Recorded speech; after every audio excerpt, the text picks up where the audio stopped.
ಪ್ರಚಲಿತ ರಾಜಕಾರಣದ ಬಗ್ಗೆ ಸವಿಸ್ತಾರವಾಗಿ ಚರ್ಚೆನ ನಾನು ಮಾಡಿದ್ದೇನೆ. ಮುಂಬರುವಂತಹ ಉಪಚುನಾವಣೆ ಇರ್ಬೋದು, ಹಿರಿಯೂರು ಮತ್ತು ಧಾರವಾಡ ಕ್ಷೇತ್ರದ ಉಪಚುನಾವಣೆ ಮತ್ತು 4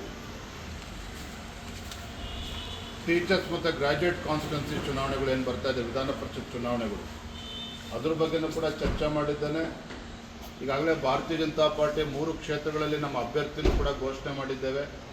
ಅದಕ್ಕೆ JDS ಪಕ್ಷದ ಸಹಕಾರವನ್ನು ಕೂಡ ನಾನು ಕೇಳಿದ್ದೇನೆ. ಮತ್ತು ಇಂಥ ಭ್ರಷ್ಟ ಜನವಿರೋಧಿ ಕಾಂಗ್ರೆಸ್ ಸರ್ಕಾರವನ್ನು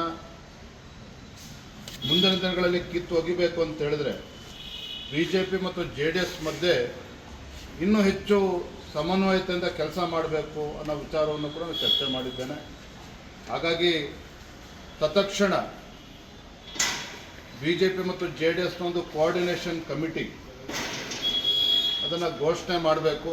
ಭಾರತೀಯ ಜನತಾ ಪಾರ್ಟಿ ಕಡೆಯಿಂದ ನಾನು ಅಂದರೆ ರಾಜ್ಯದ ಅಧ್ಯಕ್ಷರು ಮಾನ್ಯ R. ಅಶೋಕ್ ಅವರು ಮತ್ತು ಪ್ರಹ್ಲಾದ್ ಜೋಶಿಜಿಯವರು ನಾವಿರ್ತೇವೆ. ಮತ್ತು JDS ಕಡೆಯಿಂದ ತಾವು ಕೂಡ ಇರಬೇಕು ಮತ್ತು ಇನ್ನೊಬ್ಬರ ಹೆಸರನ್ನು ಸೂಚಿಸಬೇಕು ಅನ್ನೋ ಮನವಿಯನ್ನು ಕೂಡ ನಾನು ಮಾಡಿದ್ದೇನೆ. ಅವರು ಕೂಡ ಅದಕ್ಕೆಲ್ಲದಕ್ಕೂ ಕೂಡ ಸಹಮತವನ್ನು ವ್ಯಕ್ತಪಡಿಸಿದ್ದಾರೆ.